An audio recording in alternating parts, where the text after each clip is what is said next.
Ich habe mir ja in der letzten Folge in Slowenien mal wieder die Kamerahalterung abgebrochen. Oh fuck. Deswegen gibt es nicht so viele Aufnahmen hier aus Kroatien.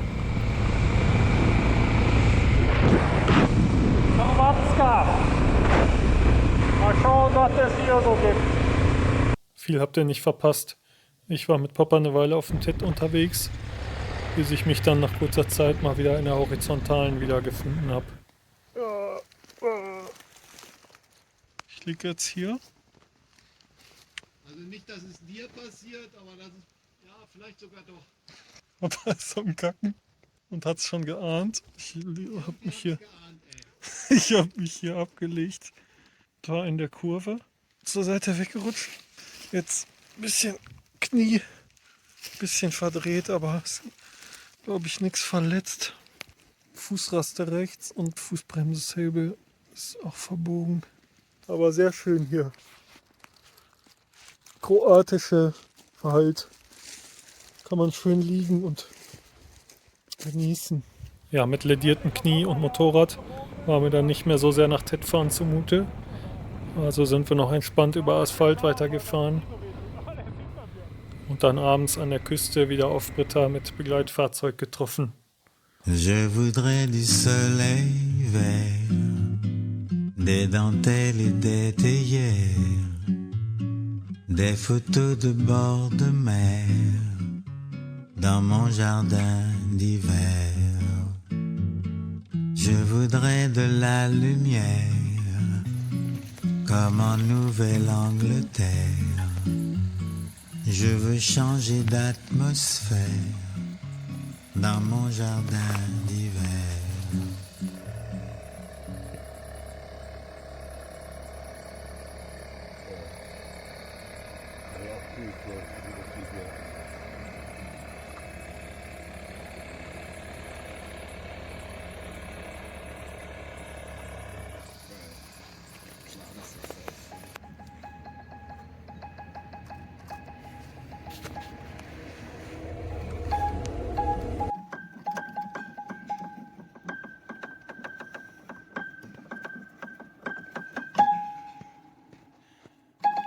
Himmlische Sonate.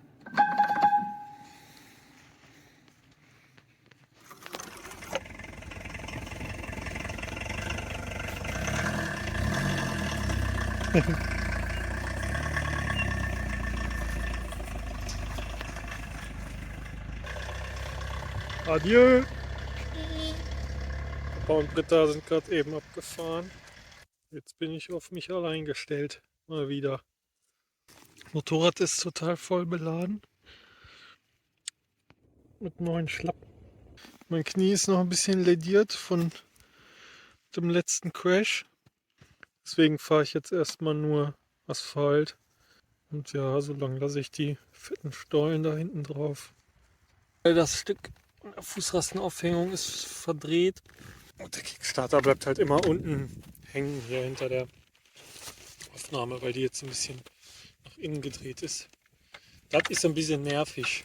Ja, und der Bremshebel ist auch, oh, mein Knie. Ja, der ist auch ziemlich verdreht, also steht auch jetzt sehr weit innen. Alter, das ist jetzt so krass beladen hinten. Jetzt schlackert das vorne echt total, das Vorderrad. Also es liegt echt an dem Gewicht, was hinten drauf ist. Ich habe auch ein bisschen Gewicht vorne. Hier sind eigentlich recht schwere Sachen drin. Hier in der Werkzeugrolle ist schweres Werkzeug. Ja, da habe ich Ersatzreifen, Schlafsack, Tankrucksack ist auch voll. Aber trotzdem, das meiste hier, der Koffer ist so weit hinten. Taschen sind schwer. Also ich habe die GoPro-Halterung jetzt zum zweiten Mal geklebt und fahre jetzt nach Süden Richtung Bosnien. Erst ein bisschen Asphalt. Aber ich werde heute Abend dann wahrscheinlich ans Meer fahren, weil es nachts wärmer ist.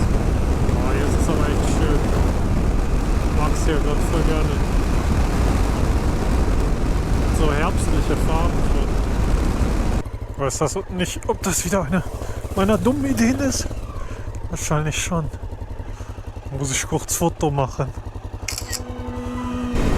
That's why I'm lonely. I'm Mr. Lonely.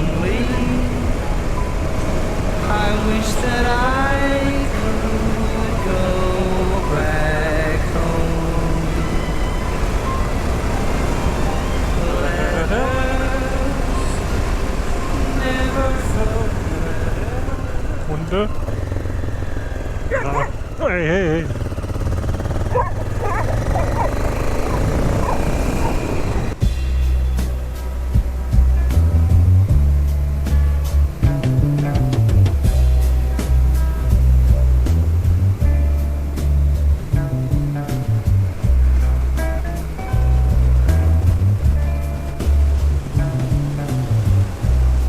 Hello, come my friend.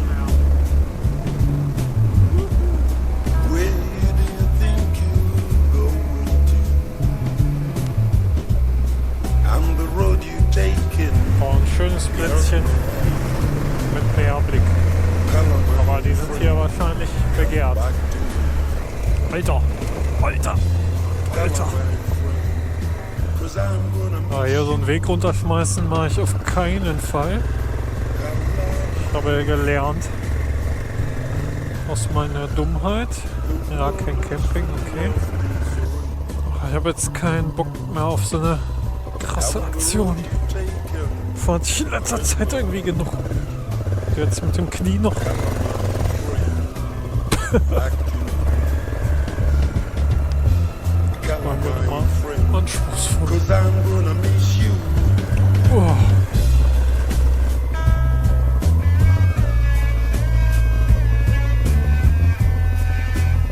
Ja, das ist hier schwierig. Die Yachten sehen mich halt. Aber Jock.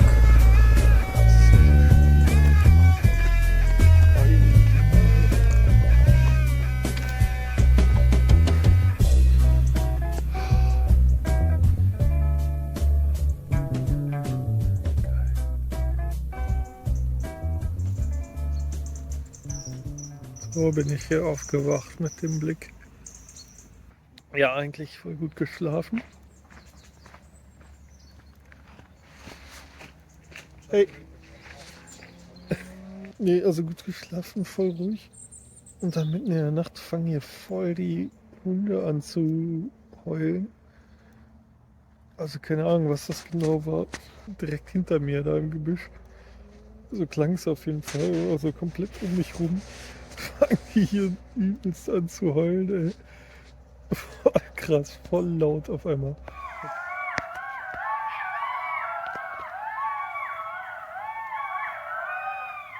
Das war doch mal ein gutes Lagerplätzchen hier. Direkt am Meer, hier an dieser Bucht. Richtig schöner 2 Bäume für die Hängematte.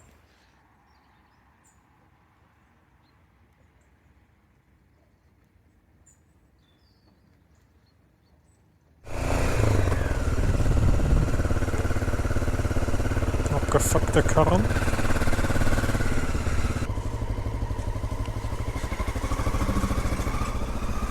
Geil. Cooles Örtchen auf jeden Fall. Guck mal, Adrian. Für dich mache ich hier Trainspotting.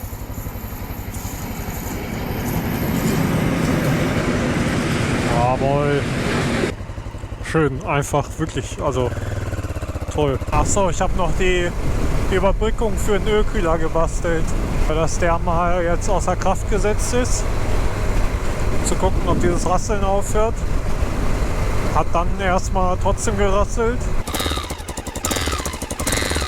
Ja, ich lasse die Überbrückung jetzt mal 1, 2 Tage drin. Bin jetzt hier bei so einem Rafting-Club rein.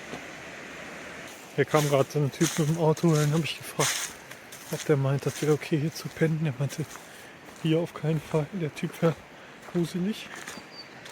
Der Rest würde wohl gehen. Hier ist ein bisschen heller. Ich könnte mich ja eigentlich auch in so ein Boot da reinknallen. Ne? Jetzt fühle ich mich schon gerade ein bisschen einsam. Würde ich schon gern jetzt mit irgendwem teilen hier.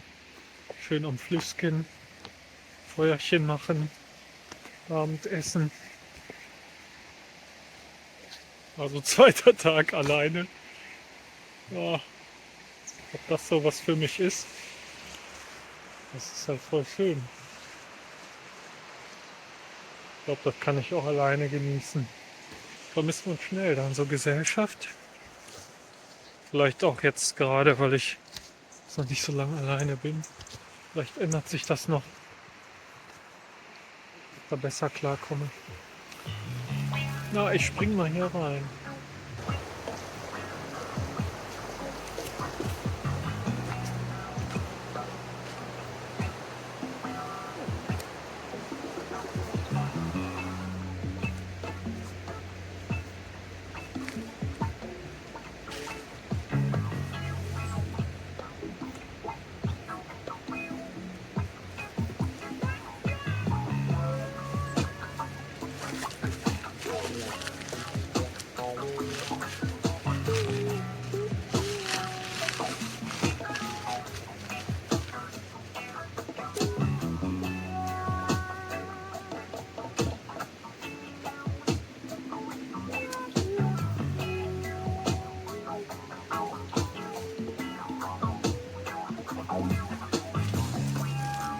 Just off Monday, running to a friend.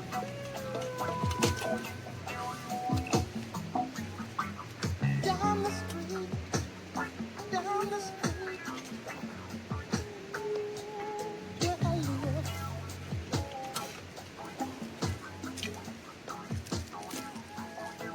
I saw things begin. Beim Schwimmen gehen habe ich mich direkt nicht mehr so einsam gefühlt. Das war irgendwie gut. Für den Körper sowieso und für die Psyche glaube ich auch. Weil es irgendwie das Geräusch von dem Fluss erinnert mich so an früher Campingplatz mit Papa an der Sülz. Das klang genauso, bin ich jetzt so dran zurückerinnert. Dann schwelgt man so in den Erinnerungen, dass das für eine schöne Zeit war. Ja, und jetzt irgendwie immer der Gedanke, dass ich jetzt so ganz alleine bin für lange Zeit. Ist ja nicht so, dass ich jetzt weg sein müsste von allen. Aber irgendwie eben doch hab ich das Gefühl, das brauche ich. Und im Moment fühlt es sich gerade echt schwer an. Und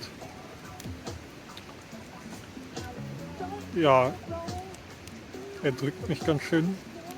Aber ich glaube, es ist gut, das mal zu fühlen. Was ich vielleicht sonst nie so fühlen kann, weil man immer irgendwie abgelenkt ist und immer Leute um sich hat. So weit mal die Gefühlsebene gerade. Irgendwie traurig und schön gleichzeitig. Jetzt brennt das Feuer, das ist auch immer, das hebt auch immer die Stimmung. Dann mache ich mir noch was Leckeres Warmes zu essen, dann ist es noch besser. Bin gespannt, wie es weitergeht. Vielleicht merke ich, es ist nichts für mich und ich breche das ab, fahre wieder nach Hause. Das ist ganz schön krass. Dieser Plan, so weit wegzufahren, alleine, wird sich jetzt zeigen, glaube ich, in den nächsten Wochen. Ob ich das durchziehen will. Ja, vielleicht gewöhne ich mich gut dran.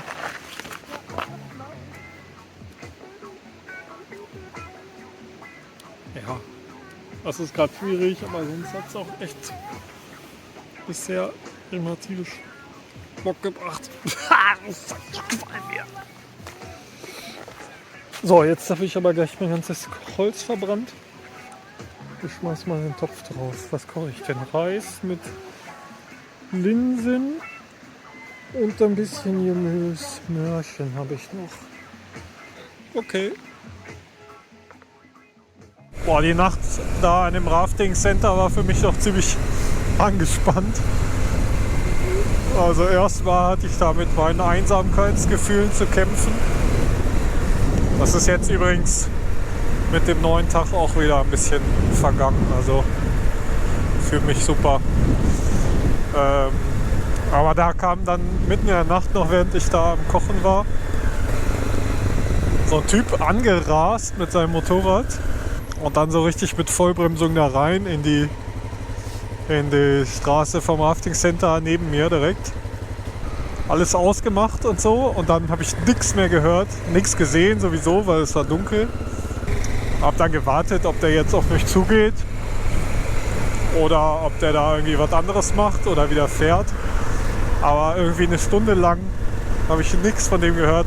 Das war echt ein bisschen gruselig. Ja, und dann hatte ich echt irgendwie Schiss. So, weil ich konnte mir nicht erklären, was will der da. Wenn er da irgendwie entspannen wollte, hat nichts dabei und ist total still und macht kein Licht und so. Oder wenn er telefonieren wollte, keine Ahnung, das hätte ich gehört, wenn er telefoniert hätte. Und dann habe ich schon angefangen zusammenzupacken, weil ich dachte, da kann ich nicht ruhig schlafen, wenn der da so... Aber der war da auch nicht zum Campen oder sowas. Echt so eine... Also mir kam es vor wie eine Stunde. Ich habe jetzt nicht auf die Uhr geguckt, weil mein Handy auch leer war.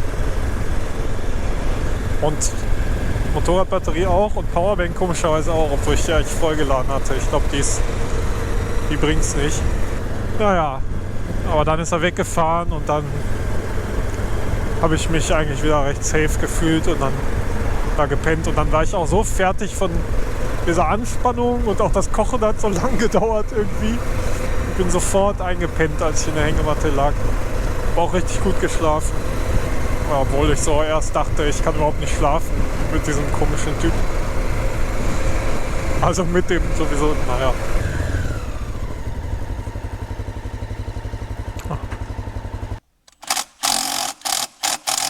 Super, alles wieder gerade.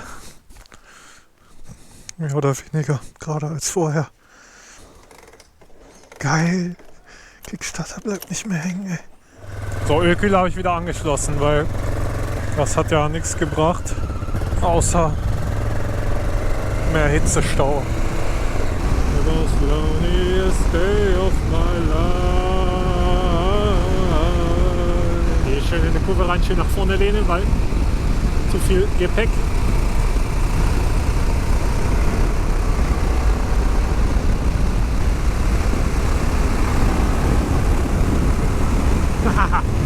Raus weg! Ah, ich hab's eigentlich nicht eilig. Ich fahre nämlich jetzt auf den Campingplatz. Das leiste ich mir heute mal. Da kann ich nämlich dann recherchieren, wo ich lang fahre in Bosnien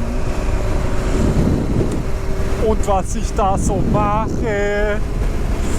Das kann ich mir überlegen und ich kann meine Akkus aufladen, die sind alle leer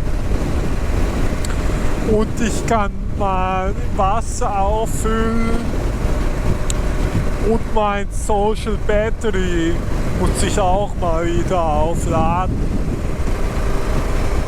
Das sagt man eigentlich andersrum, oder? Wenn man alleine sein will, aber bei mir ist es andersrum. Ich bin ja jetzt immer alleine.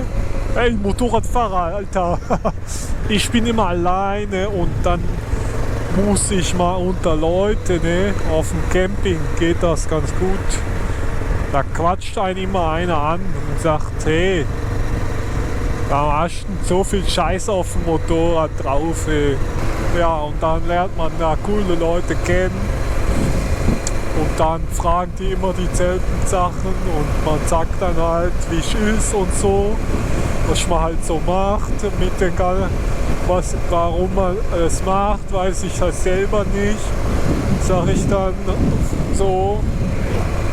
Und Alter, coole Gruppe, ey. Und das ist auch so am C. Ist das schon hier jetzt, der C? Ich glaube, das ist schon hier. Das ist ja, war ich ja jetzt schnell gewesen. Ist ja erst halb ist ja erst. Aber das ist gut, dann kann ich ein bisschen relaxen, ey. Geil, ey. Voll Sonne am See und so. So, ich muss ja jetzt mal hier überholen. Das stört mich, Alter. Fette Karre, Alter. Was ist Schnallrad oder was? Richtig gut, ey. Die haben's gut, ey. So eine Karre, ey. Es ist schwer zu kriegen, dass man so eine Karre hat, das hinzukriegen. Also ist schon, hier kann ich super easy überholen, ey. Das mach ich mal. Ist ja war richtig gut gerade für mich, ey. Jetzt kann ich wieder schneller fahren, ey. Das ist schneller beim Camping. Ist das schon mein Camping? Das ist ja mein Camping jetzt schon. Da fahren die bestimmt auch hin, ey. Da kann ich vor denen einchecken. Ich hätte eigentlich Lust noch weiter zu fahren, ey. Aber ich mache mal heute einen relaxten, ey. So wie gestern und davor eigentlich auch immer. Das ist ja, warum soll man sich stressen, oder? Naja, gibt schon Gründe, aber ist mir halt egal. Ich fahre jetzt hier hin. So. Boah, der viel Holz, Alter. Tschüss, Mann. Und noch mehr Zeug. Links. Alter, blink. Oh, tschüss, der blinkt nicht, ja? Obwohl ich sage, Alter, so einen Schotter soll ich hier fahren? Bist du bekloppt? Ich werde so Camping machen, ey. Auf dem Campingplatz. Hätte ich ja noch mal richtig einkaufen können, so Chips und Wein und so. Da fahre ich gleich noch mal los. Chips, Wein kaufen. Dass man richtig chillen kann. So, hier sehe ich schon die Camper stehen. Das ist ja wahrscheinlich dann hier ein Campingplatz. Guten Tag.